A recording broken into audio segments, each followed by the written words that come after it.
Okay, let's put it on.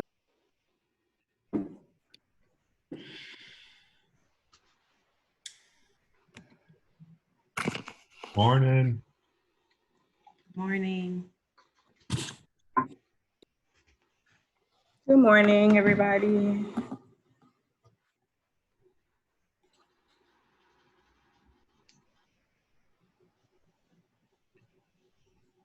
Good morning. Wow, Liz, how are you? Hey, Joelle. I know, I was so happy when I saw you. The Throwback Wednesday already? Wow. I know, right? Blast from the past. I'm working on I'm helping out with a project, the monthly messages project to launch that as a part of the Success Boston website. So Nice. I'm here as a fly on the wall to learn about what's going on. As a baby. Baby. Well, not baby anymore, probably. Well, two, a 4-year-old and a 1-year-old. So that's great. How are you? You have one or two? Ooh, 6-year-old and a 1-year-old. Oh my gosh. Aw. Yeah, four and 1. So. Those 1-year-olds are brutal, huh? What's that? The 1-year-olds are brutal, huh? Yeah, she's rambunctious, that's for sure. So we just bubbled up with my aunt who's helping out with the kids, and my 4-year-old is ecstatic, and my 1-year-old who has no memory of anything pre-COVID is like, what is happening? Pretty weird. Anyway, all right, I'll mute myself, but it's so nice to see you, and Malcolm.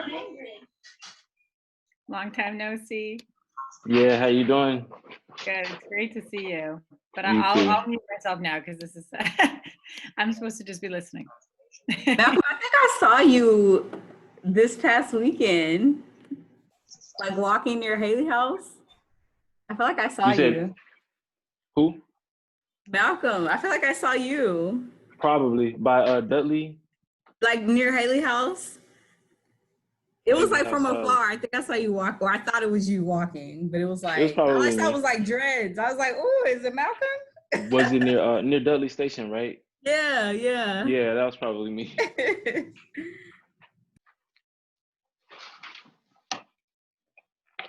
All right, just wait. Now that there's like new security stuff on Zoom, everyone's automatically in a waiting room, as you all saw. So I have to admit everybody, but we'll wait a couple more minutes for people. I think this might be mostly everybody. And then people can just write their names and orgs in the chat.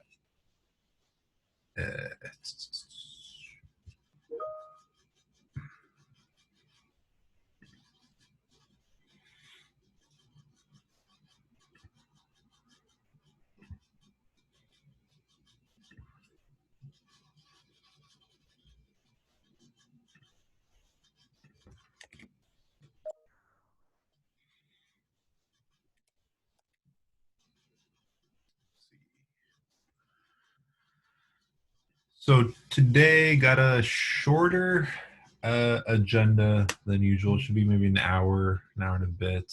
I'm going to do the basic updates for everybody. Got some College Month updates. We have a feedback session to go over some of the biggest challenges that students are facing this fall. I sent that survey earlier last week, and thank you for filling it out. And we're going to check in on some of those things that the people answered. Then we have someone from Massachusetts Voter Table coming, Beth Long, talking to us about how to support young people with registering to vote. And then lastly, but not least, You Aspire updates from Karen, maybe 5 minutes with some questions at the end. But shouldn't be more than an hour and a half, because I know it's a busy time right now. But I think that might be mostly everybody. Oh, no, keep getting people. All right. Always Good morning, everyone.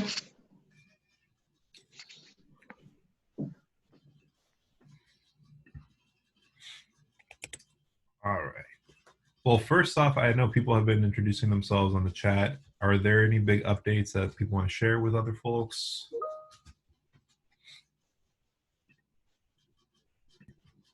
Hey everybody, I did just want to give a shout out to a new face on our call, Tammy Watson. She's going to be working with our college and career team over at Weston House. She's not new to Weston House, but she is new to our team. So show her some love and you'll be seeing more of her. Good morning, everybody. Welcome, Excited to be Tammy. here. Thank you.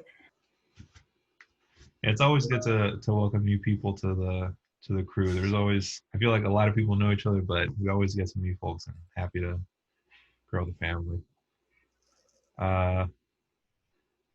Some people might not have the Zoom, so I'm answering a lot of emails. Let's see. All right. Yeah.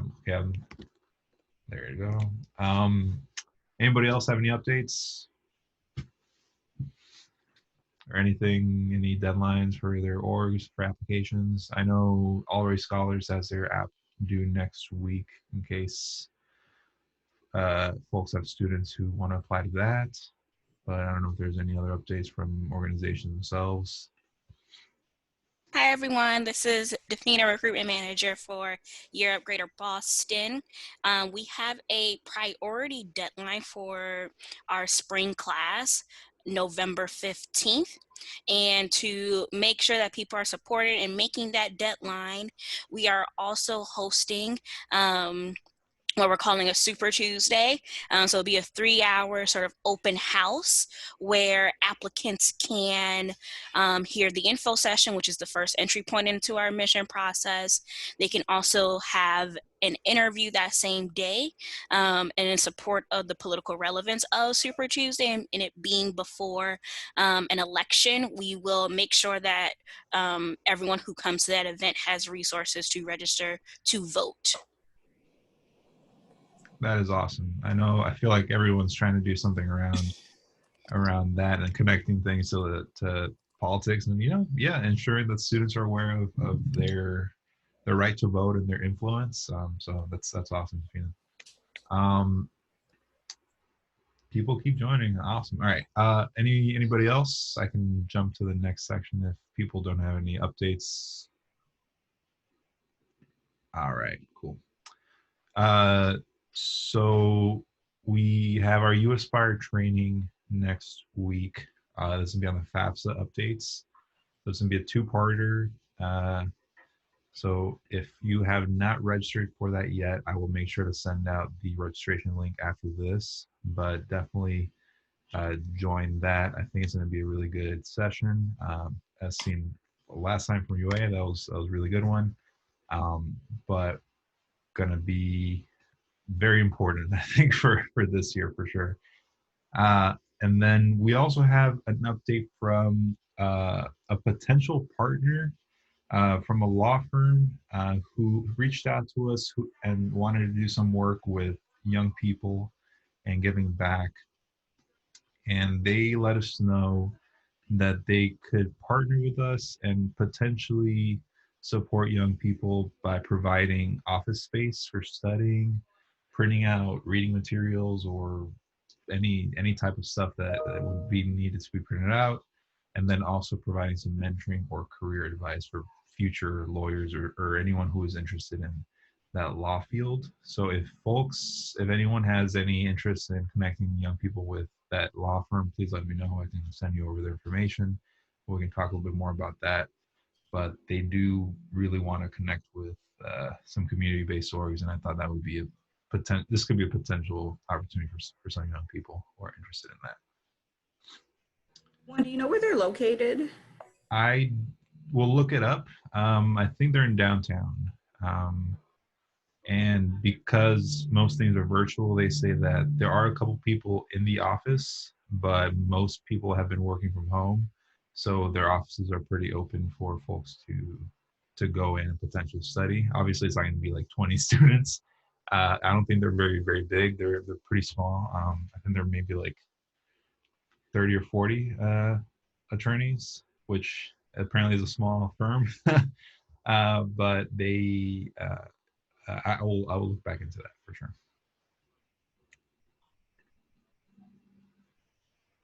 All right. We have our messages from our partner institutions. So a couple updates from UMass Boston. I think everyone got this already, but I wanted to double check that people are aware of this, that the pass-fail deadline for undergrads and the satisfactory and unsatisfactory, which is for grad students, but I don't know if anyone has grad students here, that they've been reset for everybody. So all classes to Monday, December 7th. So got 2 more months for students to decide on whether they are pass failing a course. And then the withdrawal deadline for every single course is December 14th. So it's a pretty nice thing to do, I guess. They've been very flexible, I think, and following last semester as well, being flexible with this pass fail and withdrawal deadline being very late in the semester. So the young people have a lot of time to really work on their courses, and if they feel like they got that, then they don't have to do the pass fail, but definitely an option for people. We also have, I think Benjamin Franklin is also doing a lot of work with supporting young people with potentially voting and getting registered. I think they did a lot with that this week, and they've been sending out some newsletters, specifically Sean over at Benjamin Franklin, to support young people. So definitely reach out to him and Jackie. I know you all are in great contact with them when it comes to that.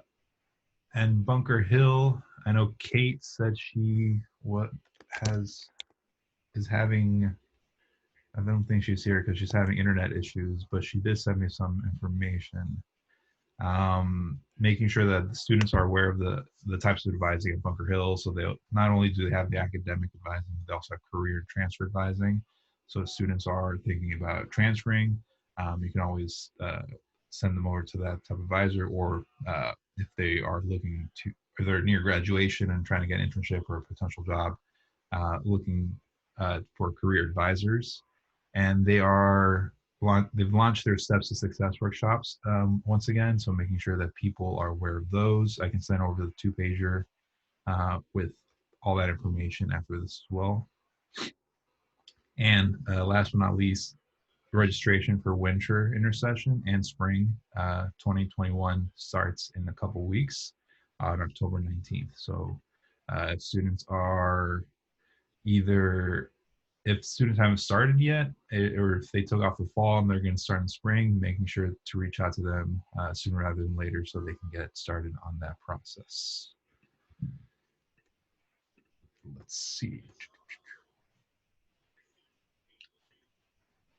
And then some College Month updates. I'll share my screen real quick. I think people have, actually, I'll just put it in the chat so people. Oh, Sarah, what was the question about? The 1018? The registration for Bunker Hill? Oh, yeah, that was, let me see.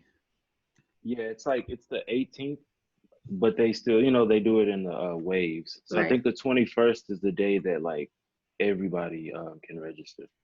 But like the 18th, 19th, 20th. Yeah, she said it starts in 19th. Yeah, and then like Malcolm was saying, this goes in waves. But in the chat, I put the PDF of the College Month, College and Career Month from BPS that they've created for this month. I think we're already a week in. There's a bunch of college tours happening. Or I guess today is like when students are supposed to be aware of that. But because this is aimed really a lot at the high school students, it's going to be very heavy on the SAT prep and college access. But we're really excited about all the work that's been done for this month. There's a lot to to do. I know traditionally we've done that big fair in the Reggie Lewis, but this is this will be good for this year at least. And we also have a big Success Boston panel on the 22nd with some students. Currently, I have 3 of 4 students that are going to be participating. So if anyone has an alumni who is currently a Success Boston student or maybe graduated recently from college and would be good on the panel, let me know. I'd be happy to have them on the panel. Juan, I meant to get back to your email, but I do have a female alumni graduate. Awesome. Okay. Yeah, because we have 2 young men and a young woman right now, but so I wanted to make it a little bit more balanced. I didn't want to be too. So thank you, Tamika. That's awesome. And I'll be making sure to send out the invite to you all probably by the end of the week, and then you can share with as wide as you want. And we'll be hosting it on our Boston Foundation webinar Zoom. So it's going to be. It won't be like this, but it'll just be like you all viewing and doing Q&A with the young folks. So very excited about that. Yeah, and then there's a lot of resources on the site itself. I think if folks don't have it, I'll put it right here. And the Success Boston one as well. So we've been working on these for a good while, and really proud of all the work that's been put into this by everybody, all the partners and the nonprofits. So it's a thank you to everybody who's been participating in this and working on this. All right. So next up, we're going to be talking about challenges that students have been facing. Thank you for everybody again who filled out that survey about top challenges faced by students this fall. I know I had only included 4 selections and then other, but the top one was financial aid, which is not surprising. The second one was study space, and then the next one was other, and other was pretty, was different for everybody. There was issues at home, there was learning online, there was working, there was mental health, personal space, and then motivation was a big one too. So I think we can talk a lot about financial aid and study space, and then maybe go into mental health and just how students are feeling at this time right now. But I wanted to open it up to everybody who has been working with young people, and just want to see how people are feeling, how you all are feeling in supporting students, how students have been reacting to support.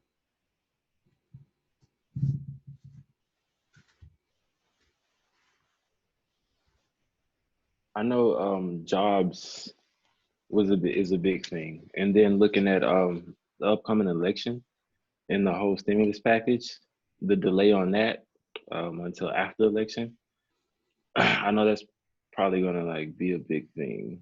And I noticed with our students, a lot of our students are looking for employment.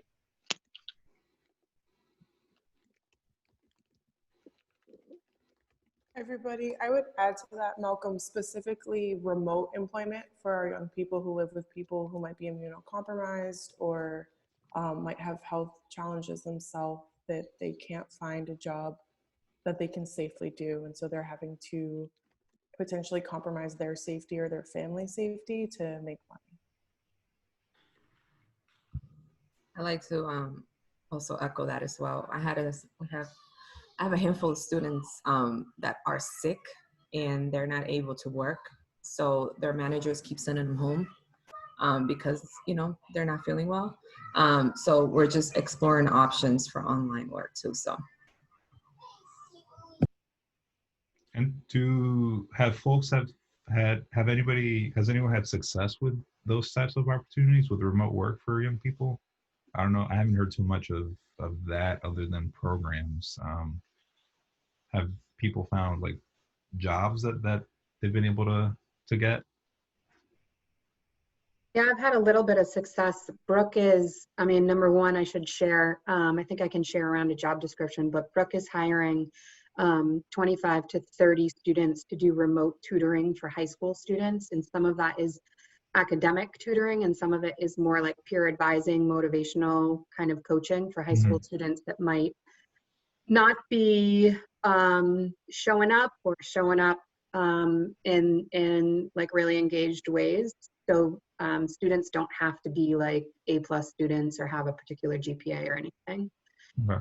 And then the other thing I've had luck with is just a lot of parents or teachers, you know, and again, I work in a school, so this is like coming from the staff, but they have needs for remote childcare or small incremental kind of some outdoor, some indoor supervision of younger kids on remote learning. So that's been helpful, but not crazy. And then the third thing is community-based work study. So that's something that we're using, and you know, it's something that I've considered trying to apply for to get you know, even be able to hire some remote work to help with peer advising of my own advisees. So I don't know if there's any centralized way to do that, but I would certainly be able to afford 1 or 2 students on a community-based work study basis, and maybe others would be able to too. Doesn't solve a huge problem, but a small help. I think that would be good to share around. Thank you, Sarah. Yeah, that's. I think and UMass Boston also has been doing a lot of those, a lot of peer mentoring, and I think has been hiring a few Success Boston students as well. I'm not sure if Danielle is still hiring for those positions, but that's also an opportunity for any students you have over at UMB. And no one, I'm assuming no one else has any updates for that, the jobs. Let's Get Ready will be hiring about 20 college students for our spring SAT prep program. That application should go live probably right after Thanksgiving. Thank you, Wanda. With job search, things for students, some of the advisors on the USBAR team started referring to this JVS resource, but only just recently. So I wanted to see if people have found that helpful for their students, if anyone has experience with students meeting with a coach there.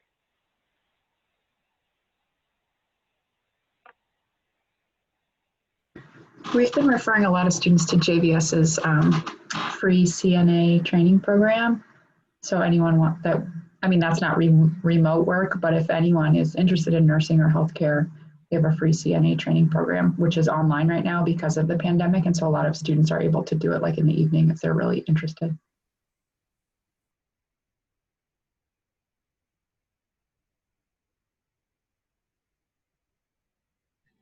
Thank you all. And thank you people for sharing stuff on chat. I think one of the other big topics was financial aid, and I think that's a really broad one. I wanted to see if there are any specific issues that students are facing or any specific challenges. Is it mainly having to do with having enough money to go to class or go to school?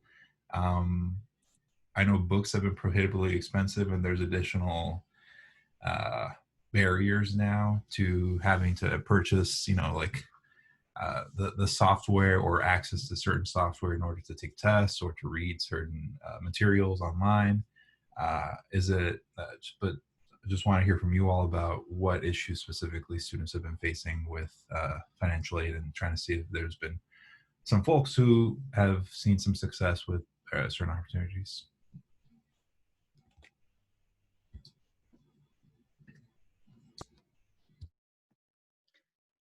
I'm happy to share, but I don't want go ahead, Joel. I was just gonna mention, I come across recently, as of yesterday, when I was helping a student renew their FAFSA, and then there was a page that came up that said maintenance with FAFSA, and then it would just kick us out. So I don't know if anyone else has been experiencing that.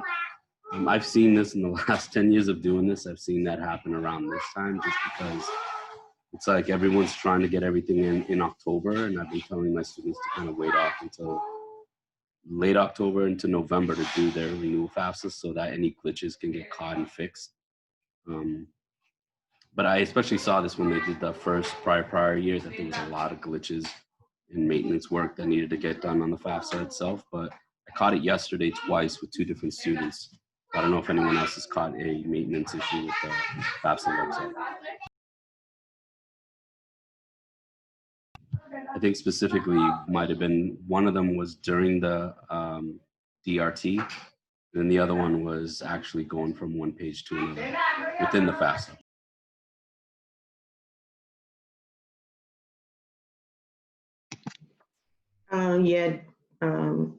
Joel, I had a number of students who had issues with the data retrieval to either not being able to access it or saying that there was a maintenance issue and they couldn't, it wouldn't allow them to use the data retrieval tool.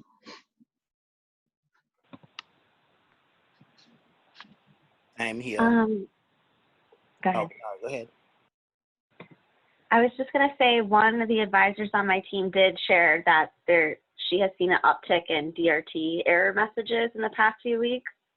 So I'll probably work with her to get like a screenshot of what typically the error message says and send that over to our team that speaks to federal student aid at times. So I can get back to you all if there's any specific reason, but I think, yeah, it often happens when a new FAFSA comes out. There's stuff they're doing on the back end that I think sometimes these errors come up. So I'll keep you posted if there's any specific solution.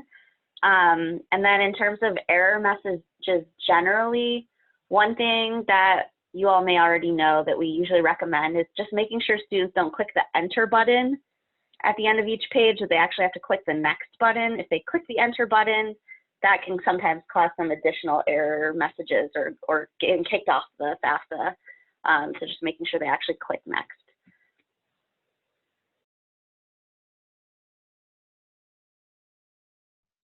I think the enter button challenge has been especially hard in a more virtual space. So typically when I've been renewing FAFSAs in the past, it's easy to just I'll cover my hand over the button sometimes and people forget, but it's a little more challenging when you're screen sharing on Zoom to be like, please don't click that.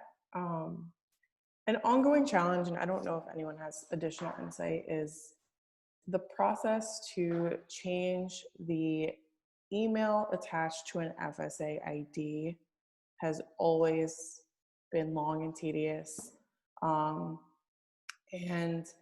less personally challenging in an in-person space where you can sort of sit there and really go through it step by step. But if someone accidentally linked their BPS email to their parents' FSA ID, and now we're trying to renew and remediate that challenge, it is just terrible. And I don't know if anyone has found any hacks to that.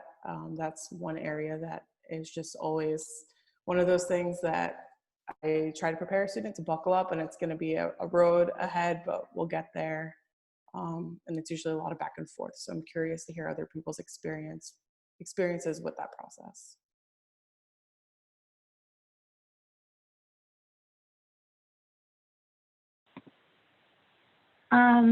So you mean the situation where they have a certain email that's attached to the FSA ID, but they have no way to get into that email at all, that kind of thing?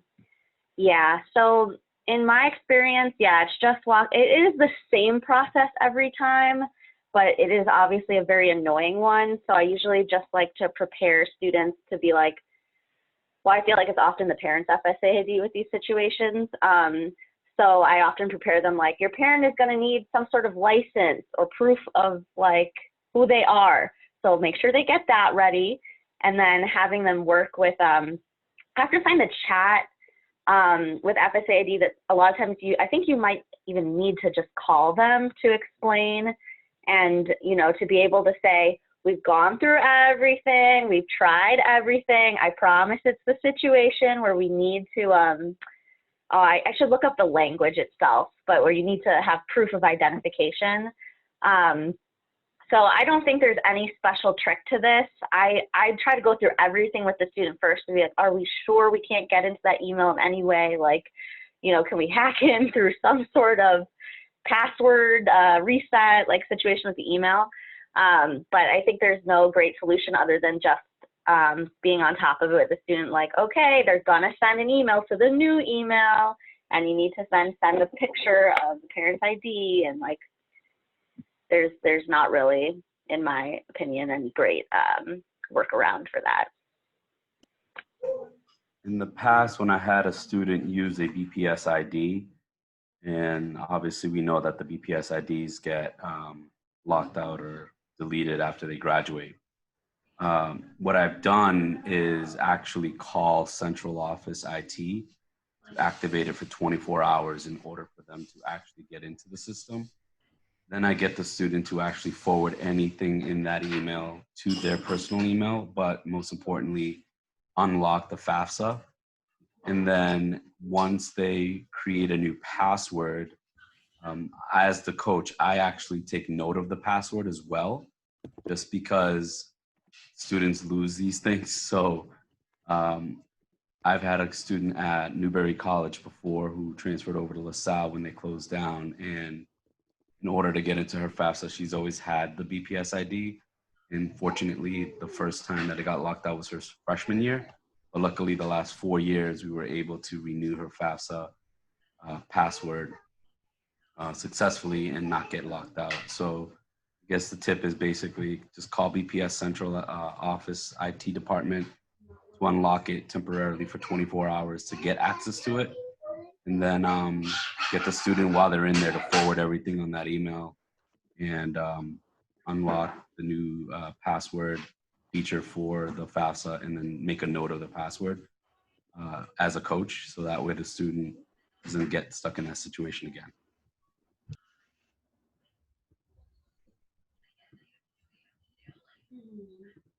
Karen, do you know if a student logs into their FSA ID portal or whatever, if they log in with their username or their phone number, can they change the email later? Is that something that they could do? But then they would have to know their username, or then also their phone number would have to be connected to the account. But they could change it later. Yes, you can always change an email later. And yes, it's best if your phone number was like linked at some point, like you had to confirm the code when you first start. That would be best if the email is linked in that way. And then in terms of the DRT questions that are being asked, so for where to put the apartment number, on the 1040 itself, there's the address line and also an apartment line. So it just depends on where it was listed on the taxes. If they put apartment 2 in the apartment number box, that's the same way you should do it on the DRT.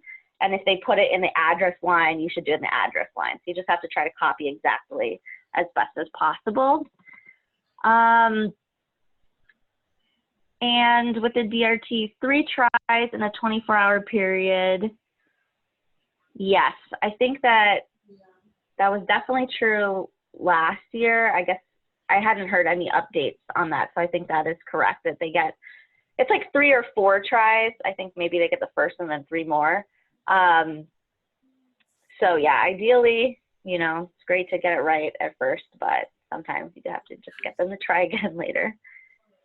Yeah, it definitely doesn't say that on the, you don't get a message that says that, because I've definitely tried many times, more than 3.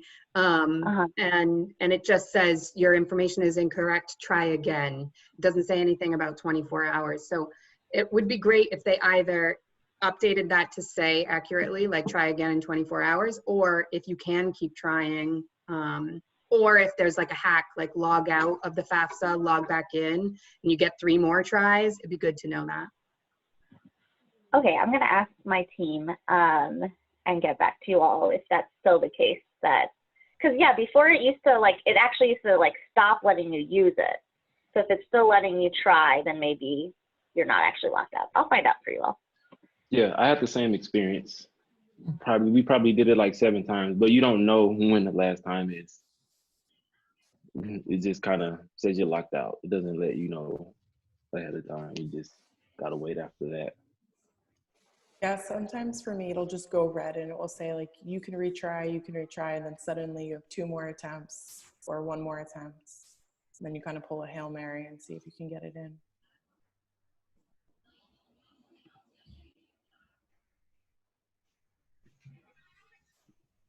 I have a non-FAFSA related financial aid issue that came up this fall, if we're ready to do that.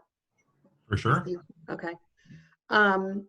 So a lot of my students were planning on living on campus at various places, not UMass Boston, but other schools.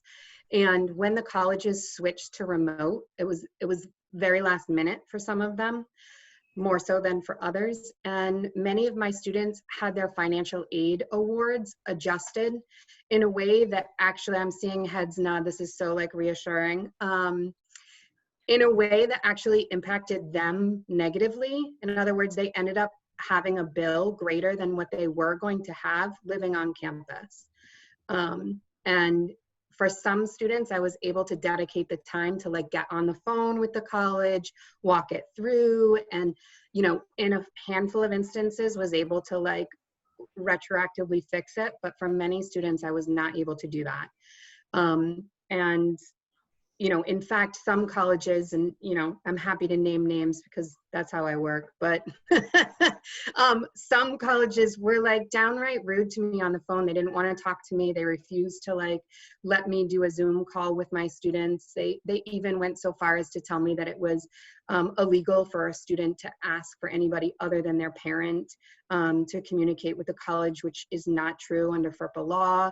And so I just really met a real devastating and painful time period with financial aid this fall that really impacted students negatively. And just I don't know what there is to do about it. The other thing is that because they made changes to their financial aid, then some kids got kicked back through the cycle of verification and were asked to get more documents way late in the game.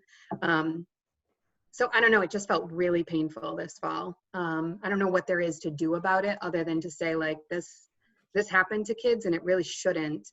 And then the third thing I would say is that now that refund, which I think is a horrible way of saying it, but refund checks are going out. I have some colleges that are automatically taking students' unsubsidized loans out, but reducing their subsidized loans, which seems really really wrong. And I don't know what to do about it.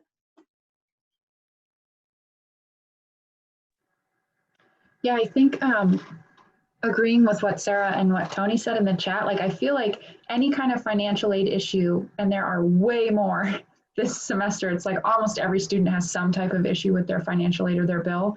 And it's really hard. In the past meeting with students, you could just go connect with someone and get it figured out. And now it just seems to extend for such a long period of time, trying to get in touch with someone, trying to get them to call you back. And so it just feels what used to be an issue that you could solve within a meeting or one quick follow-up is now taking every single meeting. And Sarah, actually, yeah, I have seen that happen where they're taking away the subsidized and only providing the unsubsidized, and that's hard to me. I've encouraged students to push back, but it's really hard to know why that's happening and what basis to say this is ridiculous.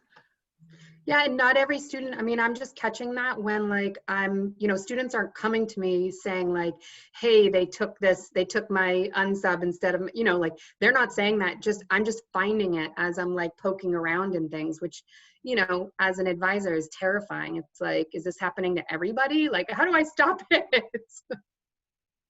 And I know that later on we're supposed to transition to mental health and so forth, but this point that's being made right now, I feel with my students who are going through similar things, it's oh, well, I have to go through 30 steps just to figure out this one thing, not to mention that this with my class and I don't understand this. And it's just like, oh, well, I'm just gonna go next semester. And I feel like I've gotten a few messages this week where it's like, another thing, well, I'm just gonna go back next semester. So I just wanna echo like what Emily was saying about just processes being so extended. And it's like, they have our support. And I do know that like my students are really thankful for it, but it's just another thing that we have to like jump over, another thing that they have to figure out. And it's, so when we like transition into mental health, like a nice little segue. Well, before that, would people, if people don't feel comfortable naming the colleges, please email me which colleges have been difficult to deal with or have been extending these processes in case we know people there and can try to talk to folks, because that is, if they're trying to serve students and they're making it extremely difficult for people, especially low-income students who really rely on financial aid to do this, that is not right, and that's very frustrating. So I can definitely try to reach out.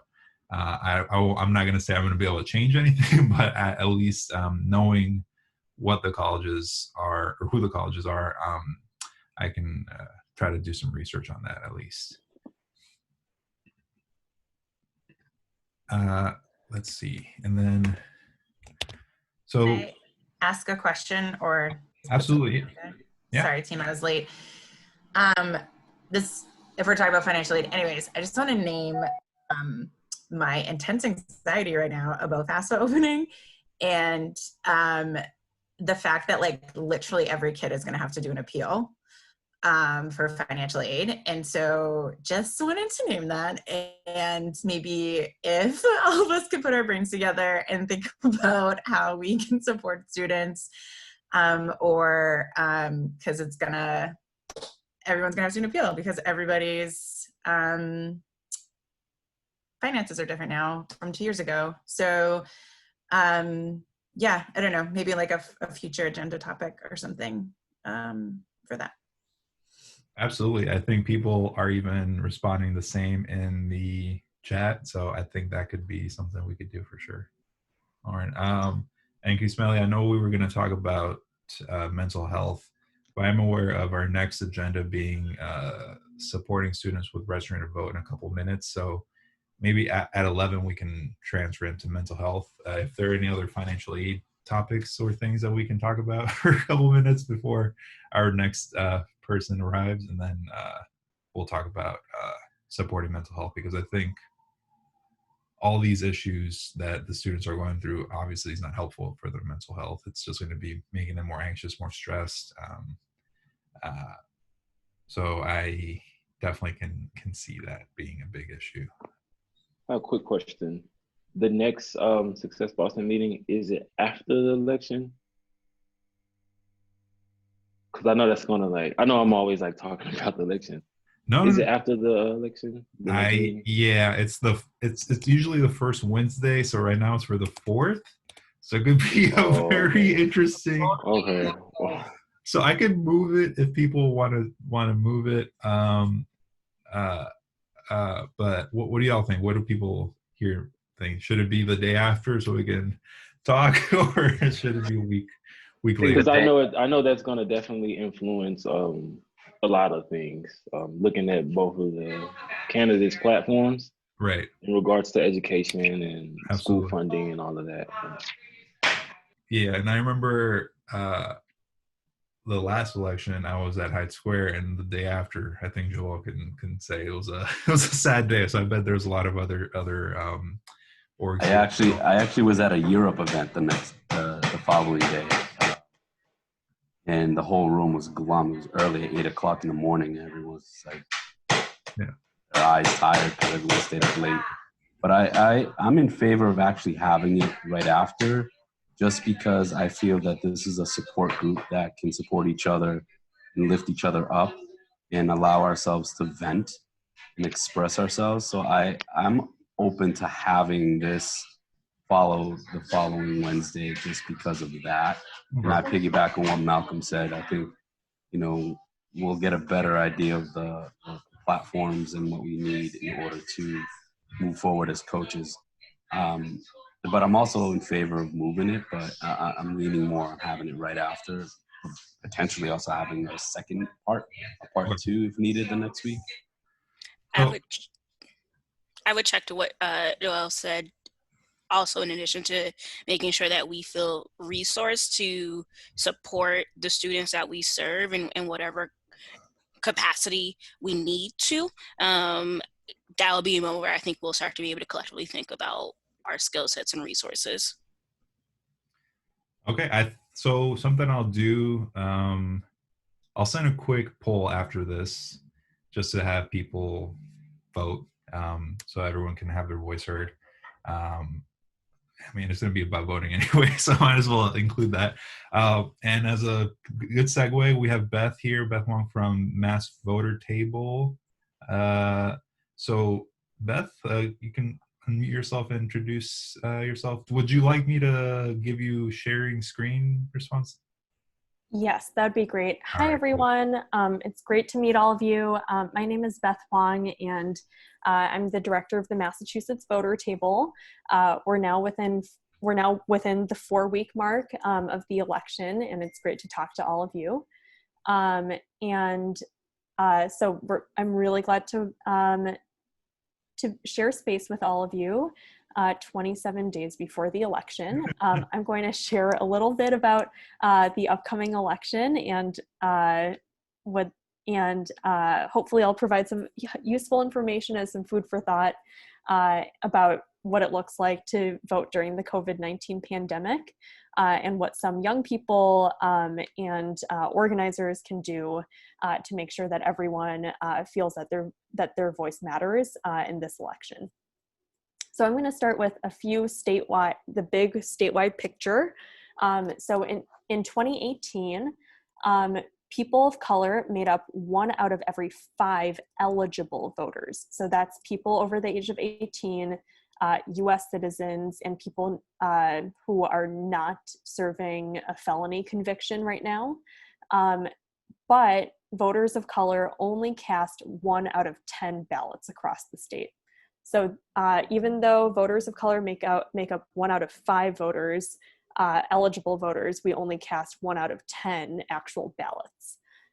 So what that means is that voters of color are only expressing about half of our collective power across the state, at least in the 2018 election. So at this point,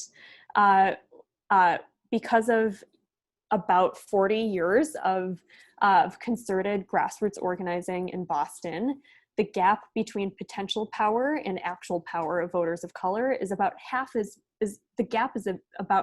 much in Suffolk County in Boston than it is across the state. So that took like 40 years of organizing across neighborhoods with people who worked on Mel King's campaign for mayor in the early 1980s with the Rainbow Coalition and more. So that's what like 40 years of concerted grassroots organizing integrated with civic engagement did. So this year in a presidential election, we anticipate that there will be more voters who want to cast ballots than ever. This is an incredibly important opportunity to make sure that first-time voters feel empowered to cast their ballots. It's an extremely important time for unlikely and less regular voters to also see their power and cast their ballots. There are a ton of people who only vote in presidential elections. And while we want to correct some of that and make sure that people vote in every election, it is this important opportunity to grow the pie of eligible vote, grow the pie of people casting ballots as large as possible. And so the 3 major options are voting by mail, which we think is the safest option, or you can also get a mail-in ballot and then drop it off at a drop box. There's also early voting for 2 weeks from October 17th until the 30th. And then finally, there's in-person voting on Election Day on November 3rd. The important thing about all of these is that all of these dates are like the last opportunity to do something, not the only time. So our election is actually much longer than usual. And so here's a little bit about the process about voting by mail. So the deadline to vote by mail, you need to be a registered voter, and the deadline for updating your voter registration or registering for the first time is October 24th. If you've moved since the last time you voted, you very likely need to re-register to vote. After that, you will receive a ballot application likely by September 15th. So I don't have mine handy right now, but you likely got something in the mail to apply for a ballot. If you already voted by mail for the September 1st primary election and checked that you wanted a ballot for both September 1st and November 3rd, you probably didn't receive an application. Your ballot is likely is on its way, actually probably this week or next week. Everyone needs to request their ballots by October 28th. Honestly, this deadline is way too late. So really, if you have a ballot application, you absolutely should mail it in this week or next week. And then finally, everyone needs to return their ballot by November 3rd, either by mail, a drop box, or at a polling location.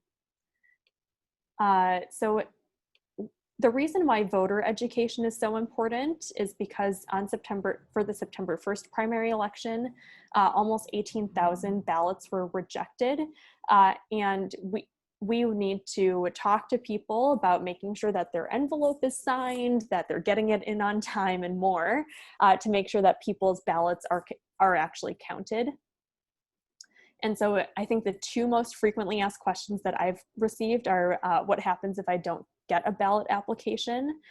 You can now request a ballot online at mailmyballotma.com. And for people who are concerned about mail delays or like voting in person, you still can vote in person early from October 17th through the 30th, or on Election Day on November 3rd. We've actually, a lot of states have had big problems with polling place consolidation because there haven't been enough poll workers. That's actually not such a big problem in Massachusetts, and I'm really grateful for all of the poll workers who are regularly signed up.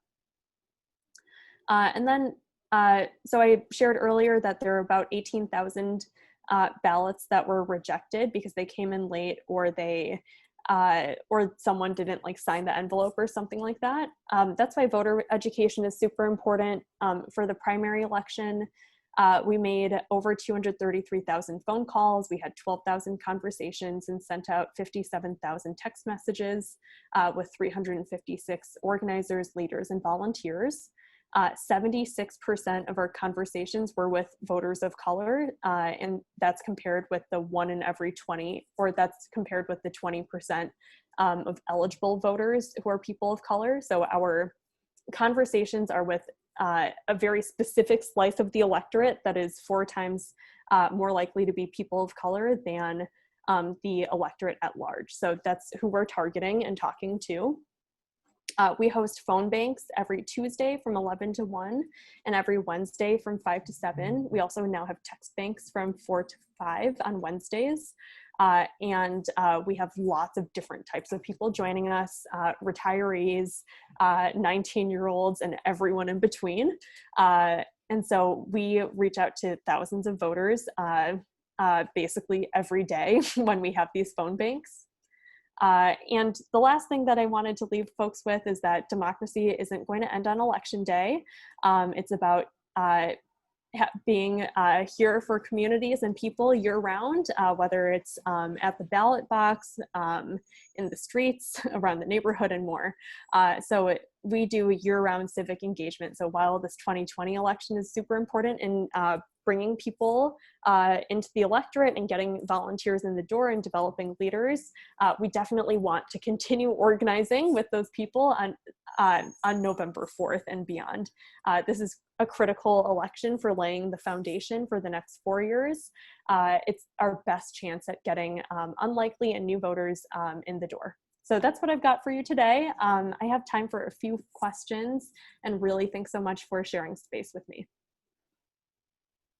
Hello. I have a quick question. I registered to vote online, but for some reason it says that I need to mail out the form, which was confusing me. I have the form which I have to mail out, but I didn't understand it because if I register online, why do I have to do that? Yeah, if you registered online, you should be ready to go. I guess if you have a Massachusetts driver's license, then you can register online without printing out a form. If you don't have a Massachusetts driver's license, then you need to either fill out a paper form or print out the form. I did that because they asked me for my driver's license information. I put that in, and it's still like, it still says that I have to mail out the form. I was confused. Should I try to do it again, or should I just go ahead and just mail out the form? Yeah, I would mail out the form. Okay. I would print it out Thank and you. mail it out. Thank you.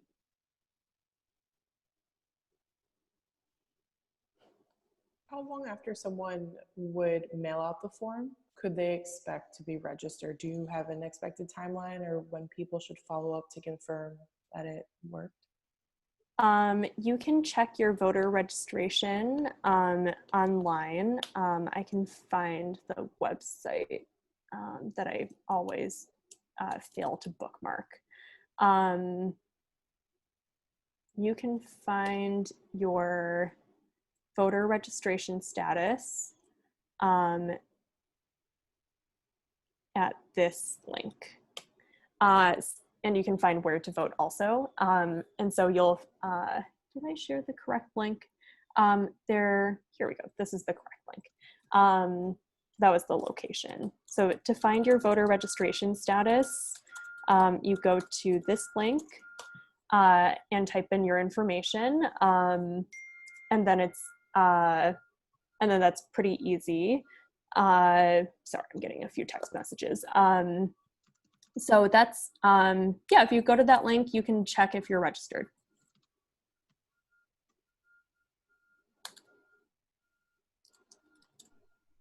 Thank you, Beth. I know, oh, go Sarah. Sorry, Beth, I put a question in the chat, but I'm so glad that you are here today. Thank you for doing this. This was like my priority for this week and I needed this information, so thank you. Some of us I know are in touch with a lot of college students. I have access to about 400 students and I would very much so love to text them this information. Do you all have any like pre-packaged, I know you said you're doing text banking. Do you all have, do you have pre-packaged like messages that we could send to help get this information out to students? We do. Which, is that, are those college students at the same university or? Everybody has different on this call, but my students are all over, lots of different colleges. Okay, great. So I think the best way to, we do have scripts. So how about you just get in touch with me and I'll make sure to share some scripts for sharing for that. If you have a system for texting already that you can just plug in, and then we can, sorry, I'm trying to type and talk at the same time. So feel free to email me for scripts and then we can get those uploaded into your system. And then if you, and then we do run phone and text banks all the time. These are the regular phone and I dropped in the chat the regular phone and text banks that we run with the Massachusetts Immigrant and Refugee Advocacy Coalition. We do run quite a few phone banks outside of those times also. So if you have young people who want to get involved, I remember I first got involved in the 2008 election when I was 16 and 17. It is a powerful experience to have to talk to strangers about something that's important to you. So I highly recommend plugging any probably later high schoolers to college students into text banks and phone banks. I think it's a super transformative experience. additional question that leads back to this past question is there anything on social media that we could share via our platforms easily? Yep. So I'm just making a note to myself, and I'm going to email the scripts, social media graphics, and one other thing. The PowerPoint. Yeah, PowerPoint. And the volunteer opportunities to Juan. Thank you, Beth. I know you have a busy day. It's a busy month for you, especially as this election is coming. So we really appreciate you taking some time out of your day to help us out. And I will make sure to forward all that information to the group after this. Appreciate all your help. Great. Awesome. It was great to meet all of you. I wish I could have spent more time with you, but I hope to see you around. No, thank you, Beth. Have a good one. Okay. Thanks, everyone. All right. So now we can transition a little bit to the mental health discussion, which I think this is honestly pretty close to, but we can have that discussion, and then we'll have a few minutes at the end to go over. I mean, I think we already had some financial aid questions for Karen, but if she does have some more updates, we can dedicate a little bit of time to that.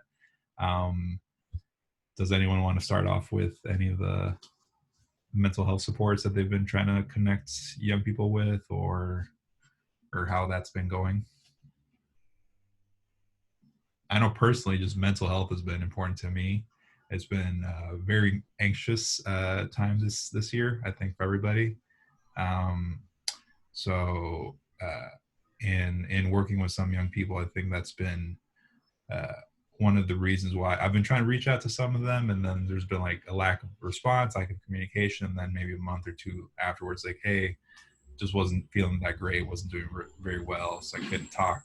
I didn't want to talk, but feeling a little bit better, and these are the updates. It's like, but that's just my experience with supporting young folks. I don't know how people have been.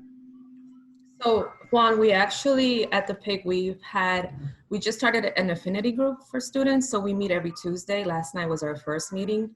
So we have a girls group and then a young men's group as well. So we meet for about an hour and a half or so, or an hour with the students, and then we debrief for 30 minutes. So if you guys have any students that would be interested in it, I wouldn't necessarily say that it's very like structured or anything like that. We just kind of let them talk about whatever it is they want to discuss, and you'll be very surprised about the topics.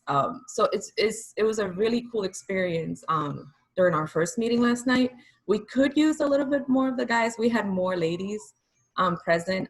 It's been a little bit more difficult to recruit some of the young men. So if you guys have anybody that would be interested in it, at least just to drop in and see what they think. I think it gives them like an outlet, I think. So I will send you guys the information. We have a flyer, so maybe I'll send it to Juan and you can just distribute it to everyone. Yeah, that sounds great. Thank you. Mm-hmm. I've been trying to help some of our young people get connected to mental health professionals through their health insurance. And that has been, well, there's a few cases where that has been difficult because students had the SHIP, like the school's health insurance, and for some schools they don't have that anymore. So students have had to change. If they had somebody in the past, they now had to change it because the old person wasn't covered under the health insurance. For some students, there has been a copay that I thought was a little high. For some students, one student in particular, it was good because she did it through video, and there's no copay for the video. So she's going to be doing that, I guess, for a while. I'm not sure when that runs out. So there have been some like pluses and delta or minus, just some negative things that have come from the schools, or I guess the state, but no longer having the SHIP. The Blue Cross Blue Shield, that health insurance. It seemed to cover a lot of things. And now the students have to pay copays. Some are higher copays. particularly with the mental health stuff. So I've been noticing that, trying to get students connected.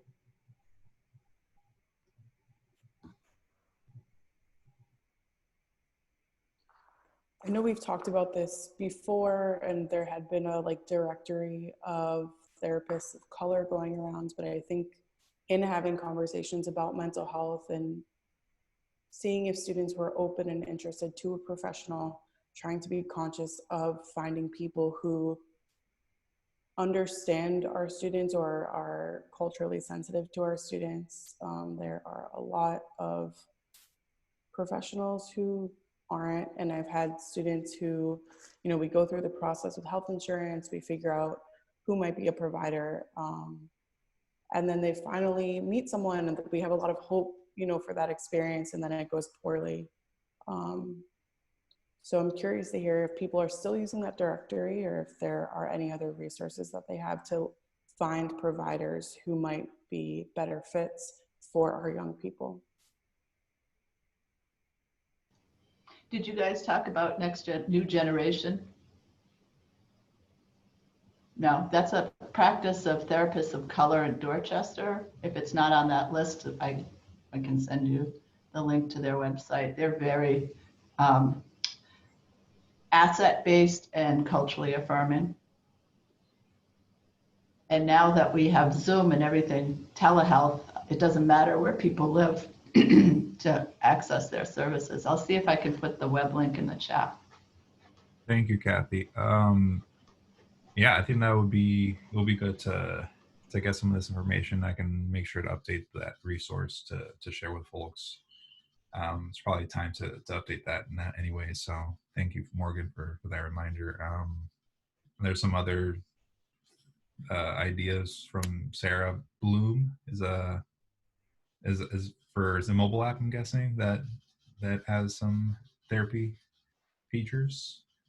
Yeah, so somebody else put one too. I put a link to a kind of therapy finder, which I actually tried it on my own, and it works pretty well. You can just tell them exactly what you're looking for. You can tell them your health insurance, you can tell them what kind of professional, gender, race, experience, type of therapy, whatever, and they will send you the name of somebody who is currently accepting clients, which is the other barrier that people are really facing right now, is folks are busy. And then, yeah, Bloom is an app that's specifically CBT, which is really practical and helpful. And the free version of it does have some great daily mental health checks.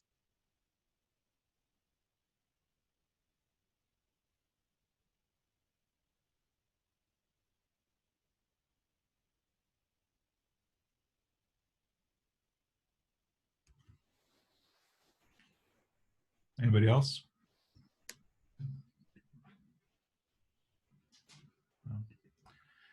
Okay, well, we can always check in on this. I think it's might be good to have maybe a standing item of just mental health check-ins, both for support people, coaches, advisors like us, on top of the students, because I think like that secondary trauma training that Bottom Line provided, the trauma does add up for people here on this call, even if it's not experienced directly. So making sure that, I just want to make sure everyone here is also doing all right. And if that is it for this, we can go on to maybe a couple updates from Karen. I don't know if there's anything left on the financial aid front. We did have a bunch of questions for you at the beginning, but if there are any updates, feel free to share. Yes, I can be brief here. So as we've talked about, the new FAFSA is opened and there's no huge major changes. So I think that's just helpful to know that you all don't need to know anything super specific to be able to work on it. With students this year, the 2019 taxes are what you'll be using. And one small change is that the Schedule 1 question, if you remember that, you always had to do that manually before, but now the Schedule 1 will transfer from the DRT if you are able to use the DRT. So that helps a little bit, though if you can't use the DRT, you still have to answer Schedule 1 question. So I know that there will be a FAFSA training with one of the people from our training team next week, so I'm not going to go too much into FAFSA stuff today. But as always, feel free to email me, email the listserv if there's like a specific student issue or question. It sometimes helps me to know before the meeting. That way I can just make sure I like look up any details I need to. But, you know, obviously you can also ask during the meeting. And Juan had asked me to provide some of the resources U Aspire has. Throughout the year, I'll make a point to share different ones that are helpful based on the time of year. But some you all might find particularly helpful we have one that's basic phone scripts for students. So that can be like asking what they need to do an appeal for financial aid. It's very simple, but you know, I think it can sometimes be of help to just, you know, be like, this is exactly what you should say when you call them. And then I included some other links. We have some FAFSA overview YouTube videos. We have a how to use the IRS DRT video. So that might be helpful if you're texting students to get started. To be like, this is how you use the IRS DRT, by the way. And this one is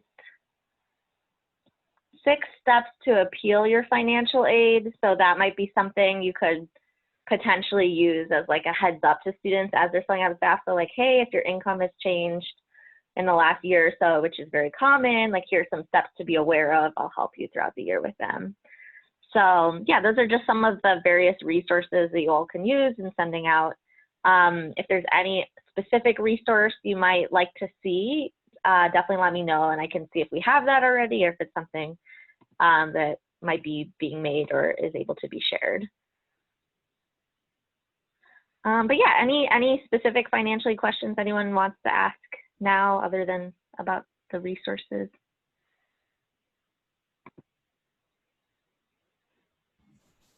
Hi, just a quick question. There used to be a part of the FAFSA where I think if parents did the DRT or put in their information if they were married, their joint income, it would ask students, or it would ask to separate out from parent 1 to parent 2. Is that still happening?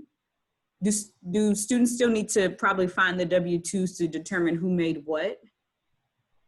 That should still be happening. I haven't heard anything about a change there. And the reason that they have to put parent 1 and parent 2 income is based on the complicated formula. They look at each parent's age and income level. So they do need each parent's separate income. So that should still be on there. Let me know if anyone has seen anything different, but yeah, they will still need the W-2s if both parents work to be able to put the different income for both parents.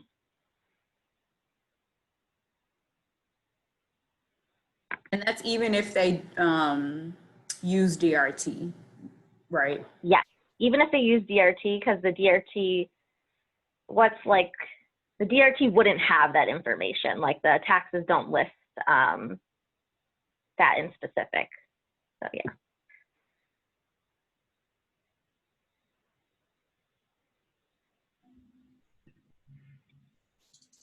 All right. Well, if people do have questions, we do have a training next week that can answer more stuff on FAFSA in case there are any more issues that come up with that. Kathy, thank you for adding the link to the New Generations therapists site, and a few action items that I have for folks is if people, well, I think Sarah was one of she just left, but if people have been having issues with colleges or universities that have been very tough to get to with the financial aid appeal process, please send me any information you have on that. And I think something that I will add as an agenda item or as a topic will be on how to write appeals for financial aid, since I think it's going to be more important than ever to do that for the students.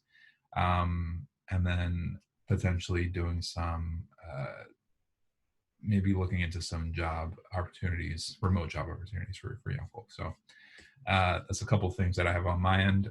But if people have any other ideas, feel free to email me.